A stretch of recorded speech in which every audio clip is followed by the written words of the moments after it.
Estimados colegas, hola a todos. El tema que vamos a tratar es sobre aspectos clínicos y efectividad de la prevención en las infecciones respiratorias agudas bajas. Estas infecciones representan una importante causa de morbimortalidad en nuestro medio, siendo uno de los principales problemas de la salud pública. La etiología viral se presenta como la causa más prevalente, siendo el virus sincicial respiratorio la principal causa viral de la enfermedad grave del tracto respiratorio inferior, tanto en lactantes como en niños pequeños en todo el mundo. En Córdoba, durante este año y hasta la semana 35, de las muestras positivas de virus respiratorios en niños menores de 5 años de edad internados, el virus respiratorio sincicial correspondió siendo la principal causa con un 78,3%. Sigue en frecuencia el parainfluenza 3 en un 9,8%, metaneumovirus un 5,5%, influenza A un 3,4% y por último el adenovirus un 2,8%. Entre las principales entidades clínicas incluidas en las infecciones respiratorias agudas bajas cuentan la bronquiolitis, la neumonía, la supuración pleuropulmonar, la enfermedad tipo influenza y el síndrome coqueluchoide.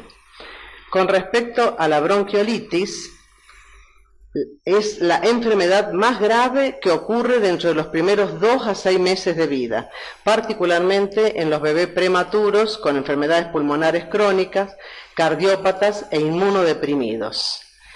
Acá podemos ver la distribución de casos de virus respiratorios por grupos de edad, siendo el virus respiratorio sincicial la incidencia de este virus mayor en los menores de 6 meses de edad, y tanto el virus respiratorio sincicial como el parainfluenza 3 va disminuyendo con respecto a la edad, mientras que el metaneumovirus y el influenza A van aumentando a medida que la edad crece.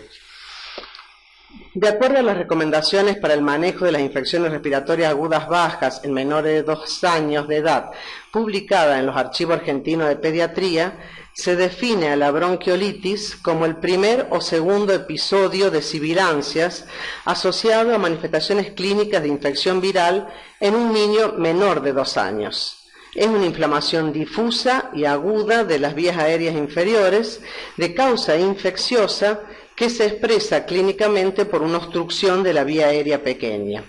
Y el cuadro clínico de una bronquiolitis típica se presenta con síntomas de infecciones respiratorias altas en los días previos, 1 a 3 días previos, con rinorrea, tos y eventualmente pueden presentar fiebre, pero esta fiebre generalmente es de escasa magnitud.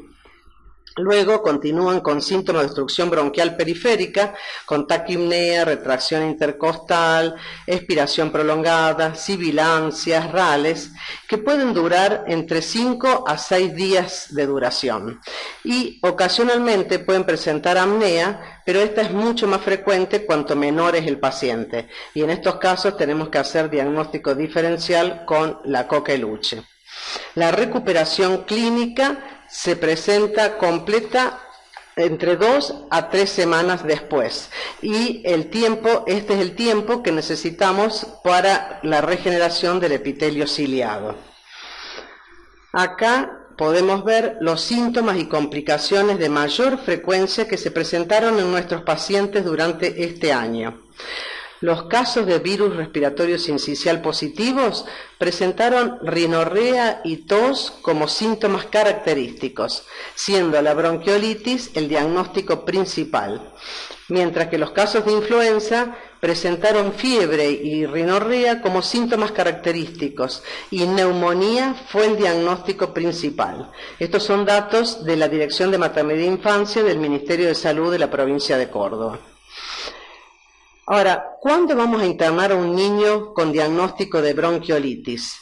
Cuando un niño tenga una saturación de oxígeno menos del 92% respirando aire ambiental, o que tenga una saturación de oxígeno entre 92 y 94%, y en estos casos se valorará la clínica, la fase de la enfermedad, o sea, los días de inicio de los síntomas, la condición social, el tiraje, o sea, la dificultad respiratoria grave que presente, apnea, que puede estar documentada o referida, factores de riesgo de gravedad en la bronquiolitis y la ingesta inadecuada, o sea, menos del 50% del volumen habitual.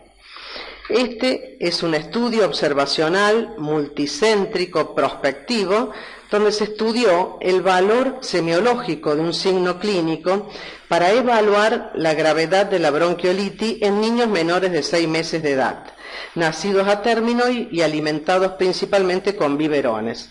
Y se observó que en 24 horas previas la ingesta alimentaria menos del 50% tiene una sensibilidad del 60% y una especificidad del 90% para saturación de oxígeno menor al 95%.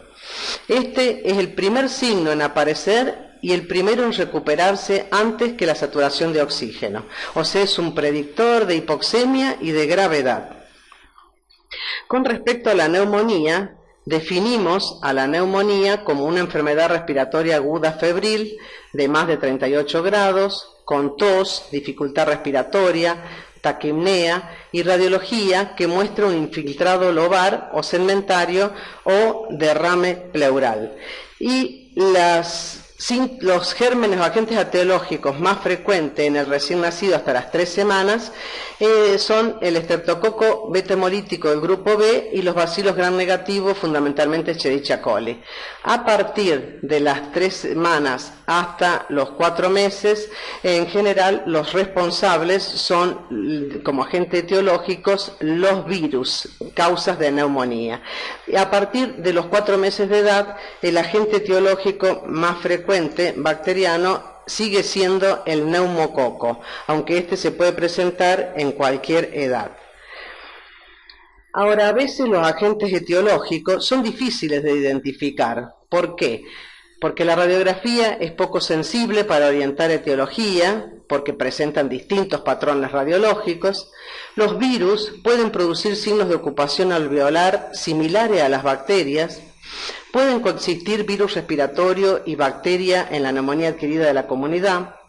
Los hemocultivos son positivos solo en el 5 a 10% de los casos y no se realizan de rutina estudios para bacterias atípicas ni detección de antígenos virales. Ahora, en los últimos años se ha observado un surgimiento de infecciones por Staphylococcus aureus meticilino resistente de la comunidad. Y vamos a sospechar una infección por Staphylococcus aureus en un paciente que presente un estado tóxico, que tenga condiciones de hacinamiento y mala higiene, la asociación con un cuadro de tipo influenza o que tengamos el aislamiento del virus influenza, que tenga un rápido incremento del derrame pleural, la presencia de un rash, que tenga una puerta de entrada en la piel o antecedentes de infecciones de la piel y partes blandas en el paciente o en la familia, que presente una neumonía necrotizante o neumatocele, o que el paciente sea un inmunocomprometido, o en aquellos pacientes también que puedan tener la vacuna completa del neumococo conjugada de 13 valente. Este es un estudio donde se realizó en 10 centros pediátricos en Argentina sobre infecciones por Staphylococcus aureus, que fue publicado en los Archivos Argentinos de Pediatría en el año 2018, y donde podemos ver que si bien las formas clínicas más frecuentes son la infección de piel y partes blandas, siguen en frecuencia enfermedades invasivas como la neumonía. Ahora, ¿a qué paciente vamos a internar con diagnóstico de neumonía? A los lactantes menores de 6 meses con sospecha de neumonía bacteriana, que tengan una saturación de oxígeno de menos del 90% con aire ambiente, o que tengan una neumonía extensa o multifocal o con derrame pleural, niños con sospecha o comprobación de neumonía causada por un patógeno de alta virulencia como el Staphylococcus aureus, signos de septicemia o que no puedan tolerar los líquidos orales. Continuando con otra patología también que produce infección respiratoria aguda baja es la coqueluche. Y en la coqueluche estamos frente a un paciente con coqueluche tenemos que tener en cuenta la definición de caso de coqueluche, que se basa en el criterio de caso sospechoso, donde la clínica es fundamental. Y esta va a variar porque en los niños menores de 6 meses es toda infección respiratoria aguda y que pueden tener apnea, cianosis, vómitos, pero aquí la tos no es tan importante y a menor edad a veces cuesta pensar en el diagnóstico de pertusis. A veces los niños pueden tener incluso aspecto séptico, mientras que en los niños más grandes empieza a aparecer ya con más claridad el patrón clínico y la tos es fundamental de 14 días o más días de duración. Y el caso se confirma con un cultivo positivo, pero habitualmente no se usa. Sí se usa la PCR, que vamos a tener un paciente con una PCR positiva y va a pasar de caso sospechoso a caso confirmado. Y estamos frente a un caso de coqueluche grave cuando presente las siguientes características. Que tengamos un niño con una edad menor a 6 meses, generalmente menores de 4 meses, con vacunación ausente o incompleta, que tenga imágenes radiológicas difusas o con neumonía, una insuficiencia respiratoria progresiva, con requerimiento de asistencia respiratoria mecánica. Todos tienen taquicardia sinusal sostenida de más de 190 latidos por minuto, y que no tiene otra causa que pueda producirlo, y aquellos niños que pueden presentar también hiperleucocitosis, más de 50.000 leucocitos, y muchos pueden evolucionar a una hipoxemia refractaria, acidosis respiratoria, hipertensión pulmonar y shock cardiogénico y colapso cardiocirculatorio en los casos fulminantes, que se presentan generalmente en las primeras 48 a 72 horas desde el ingreso. Durante este año en nuestra provincia, hasta la semana 35, tuvimos 181 casos de coqueluche, que fueron 5 veces superiores al año anterior, al año 2018. Y comenzó durante la semana 19 y tuvo el pico máximo en la semana 27, comenzando a disminuir a partir de la semana 35. Pero también en otras provincias tuvieron también un aumento de las tasas a las esperadas en comparación con el año anterior, como fueron las provincias de Buenos Aires, Entre Ríos, Salta y Mendoza. También estas provincias registraron mayores tasas de las esperadas en comparación al año anterior. De los 181 casos que tuvimos en la provincia de Córdoba, el 87% fueron causados por Bordetella pertussis y un 9% por Bordetella parapertussis. Y la edad, el 70%, se presentó en los menores de 6 meses de edad, que no tienen completo el esquema primario de vacunación.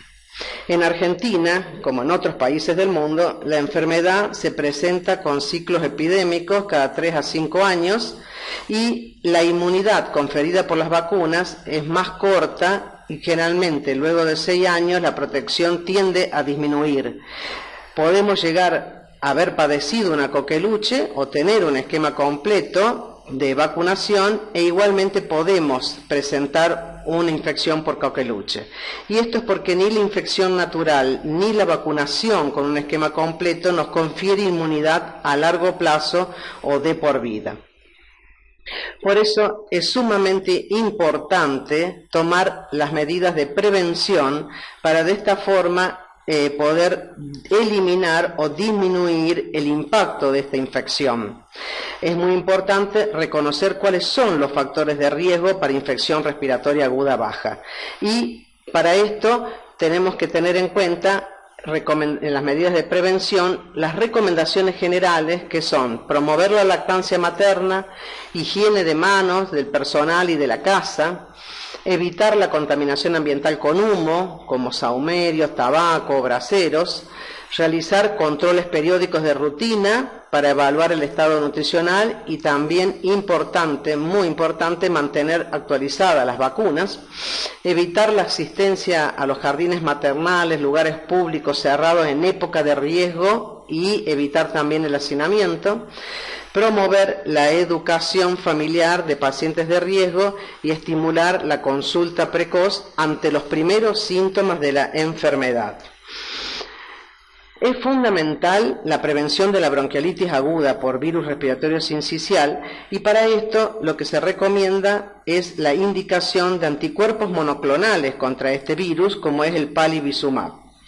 También es muy importante, como ya dijimos, la vacunación contra agentes productores de infecciones respiratorias aguda baja y por eso se incorporó en el año 1998 la vacuna para Haemophilus influenza, en el 2009 la vacuna pertussis acelular a los 11 años de edad, en el 2011 la vacuna antigripal, en el 2012 el neumococo conjugada 13 valente y en el mismo año también se incorporó al calendario nacional la vacuna pertussis acelular para las embarazadas.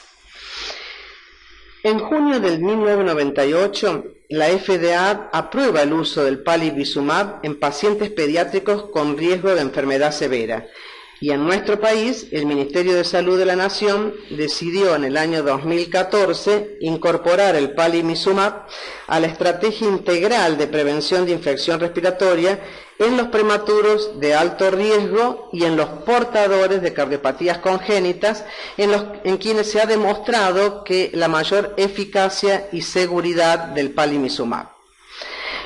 El palivizumab es un anticuerpo monoclonal humanizado que se liga a la proteína F, que es responsable de la fusión del virus respiratorio sincicial y va a evitar la adherencia al epitelio respiratorio una vez que el virus infectó al huésped. La dosis es de 15 miligramos por kilo en forma mensual, se administra por vía intramuscular y la primera dosis se aplica en la última semana de abril y la última dosis en el mes de agosto. En Córdoba, durante el año 2019, ingresaron a la campaña 235 niños, completaron el esquema el 8,8% y no hubo fallecidos por infección respiratoria aguda baja en este grupo. Y como población objetiva para su uso son los siguientes grupos de riesgo: los prematuros menores o igual a 32 semanas de edad gestacional, que tengan un peso al nacimiento igual o menor a 1.500 gramos, hasta los 6 meses de la edad cronológica al inicio de la temporada.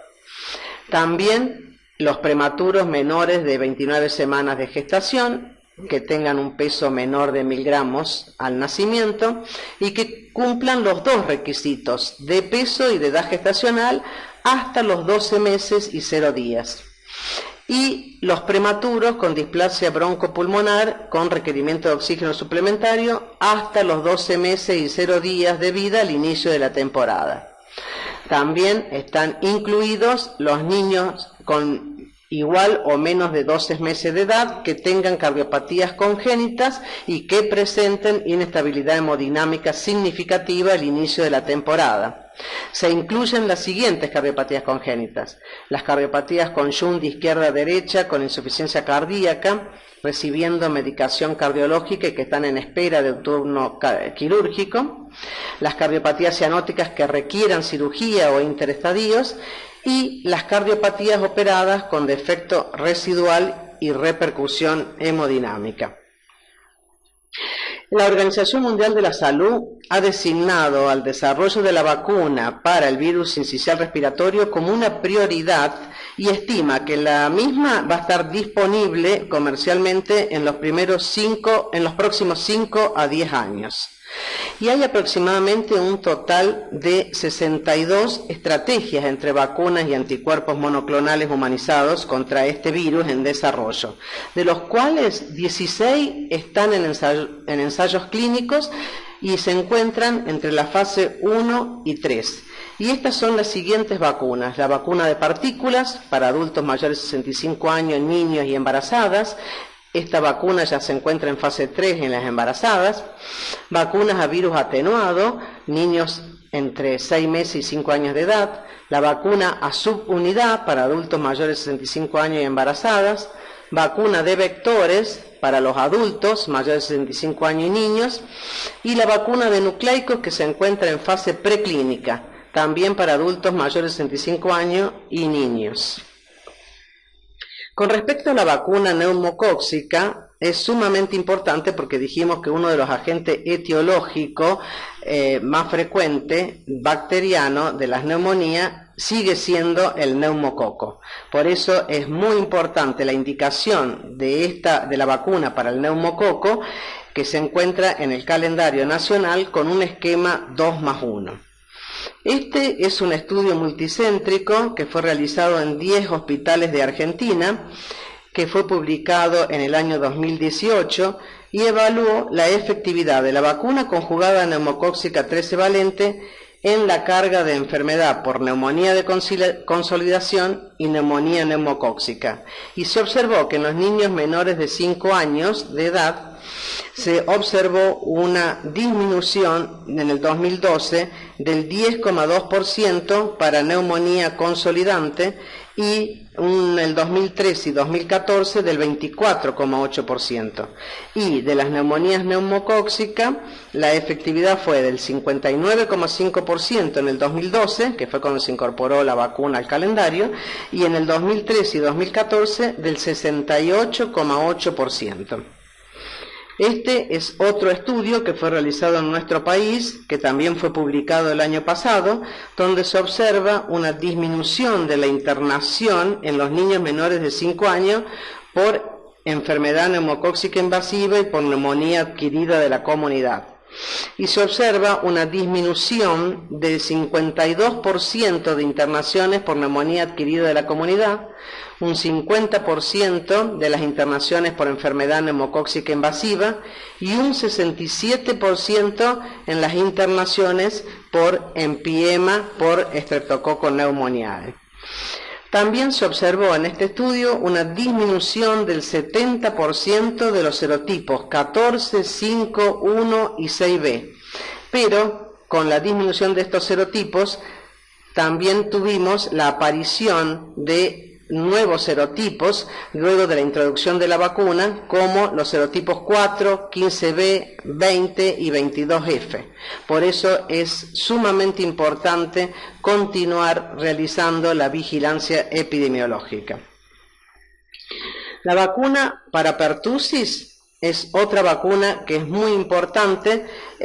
A partir del año 2003, cuando ya tuvimos PCR, empezamos a tener un aumento de las notificaciones del número de casos, y lo que más preocupa son los niños los más afectados son los niños menores de 6 meses de edad que tienen las vacunas incompletas y que se contagian a partir de los adolescentes que tosen durante 2 o 3 semanas y que generalmente no tienen diagnóstico, y que estos niños generalmente, como el 70-90%, los anticuerpos se pierden con el tiempo y es posible que ya no tengan anticuerpos. Por eso se necesitan dosis adicionales, y es así que se incorporó al calendario la vacuna triple bacteriana celular a los 11 años de edad, y en el 2012 se incorporó otra vacuna triple A celular para las embarazadas, que esta fue una gran estrategia de implementación,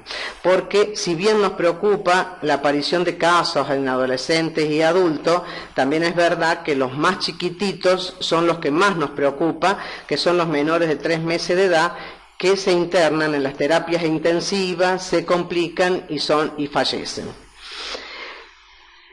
La estrategia de la vacunación en las embarazadas y en los adolescentes, entonces, son respuestas que se dan para complementar los esquemas primarios y las dosis de refuerzo. Y por eso, como ya dijimos, la vacuna en la embarazada es una de las estrategias más efectivas que se ha implementado. Y en el año 2015 se introdujo la vacunación triple A celular en la embarazada en cada embarazo y a partir de las 22 semanas de gestación. Acá podemos ver que en el año 2016 hubo un aumento de la incidencia de la enfermedad con respecto al año anterior, pero sí también podemos ver de que la letalidad se mantuvo en descenso. Esta tendencia en descenso de la letalidad se comienza a observar a partir del año 2013, que coincide con la introducción de la vacunación con triple bacteriana acelular en las embarazadas. Este es un estudio que fue realizado en nuestro país, donde se comparó el periodo prevacunación y posvacunación en las mujeres embarazadas con triple acelular, y se observó solamente que en los niños se postergó después de la vacunación la presentación de esta enfermedad a los 9 meses, mientras que en la prevacunación generalmente era más frecuente a los 3 meses de edad. Y también hubo una disminución de la hospitalización y no hubo casos fatales durante la posvacunación. Este es otro estudio que se realizó en Argentina. Fue el primer estudio latinoamericano de medición de efectividad de la vacuna triple celular en el embarazo para prevenir la coqueluche en los lactantes menores de 2 meses de edad. Y podemos observar una efectividad del 72,1%. Acá vamos a ver que en el año 2011 hubo un aumento muy importante de casos de coqueluche y hubo un ligero incremento también en el 2016.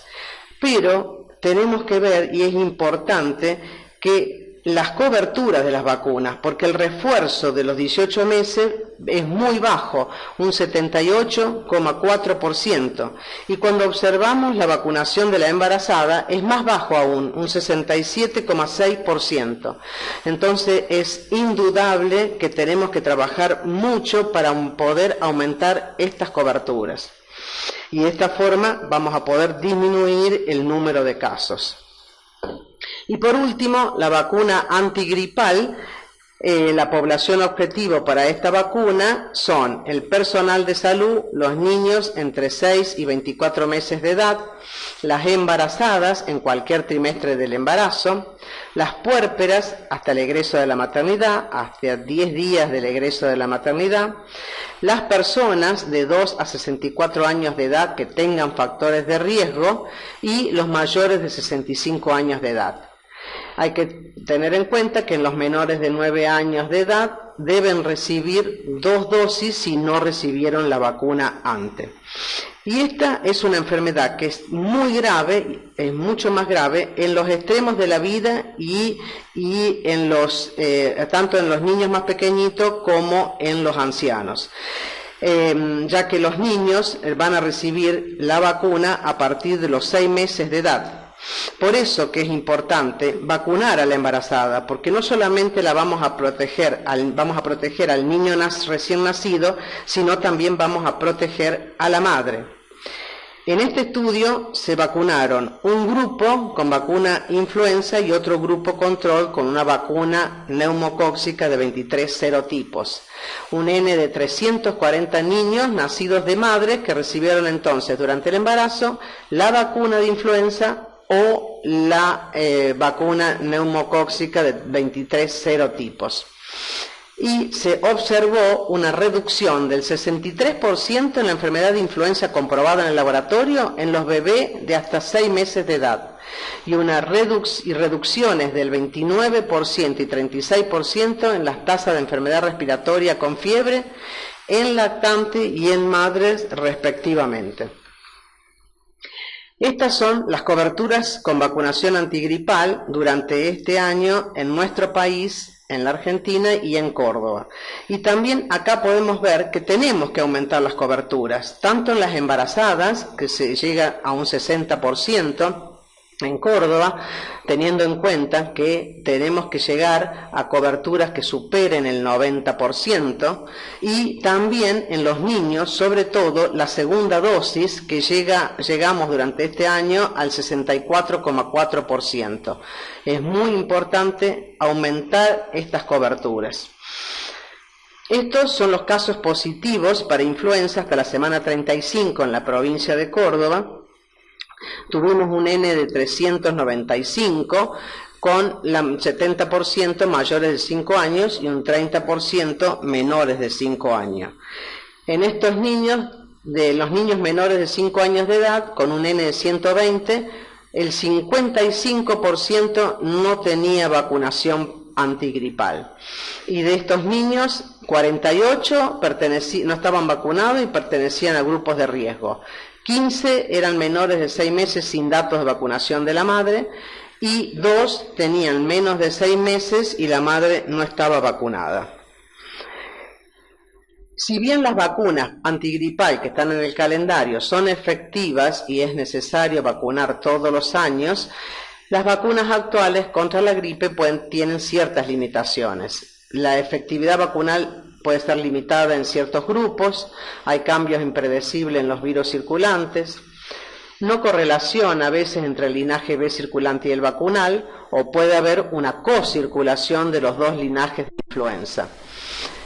En abril de este año se aprobó la vacunación tetravalente, que solamente está en el sector privado, y que esta vacuna incluye el influenza A H3N2, el influenza A H1N1 y los dos linajes de B, el Victoria y Yamagata. Esta vacuna entonces amplifica la cobertura de las cepas de gripe, sumando una segunda cepa B a las vacunas estacionales. De esta forma ofrece un nivel de protección más amplio, en un 10 aumenta la protección entre un 10 a un 20%. Y por último, debemos establecer en los pacientes que están internados la indicación tanto de precauciones estándar como precauciones por gotas para el caso de pacientes con diagnóstico de coqueluche o de influenza, y precauciones de contacto para el virus respiratorio sincicial. Para la coqueluche se debe mantener esta indicación por 5 días luego de iniciado el tratamiento con macrólidos y hasta 3 semanas si la terapia antimicrobiana no fue la adecuada. Se ubican en habitaciones individuales, pero en nuestro país esto no es un recurso habitual. Por eso lo que usamos son cohortes de pacientes que tienen igual patología, o tratar de ubicarlos, ¿no es cierto?, 1 metro de distancia entre uno y otro, porque 1 metro de distancia es lo que alcanza la diseminación de las gotas que contienen Bordetella pertussis. También es importante establecer el uso de guantes y barbijo quirúrgico, las visitas restringidas y fundamentalmente, muy importante, es el lavado de manos. También enfatizamos que el personal de salud debe estar vacunado con vacuna antigripal todos los años y con vacuna triple bacteriana acelular cada 5 años, todo personal de salud que asista a niños menores de 1 año de edad. Muchísimas gracias.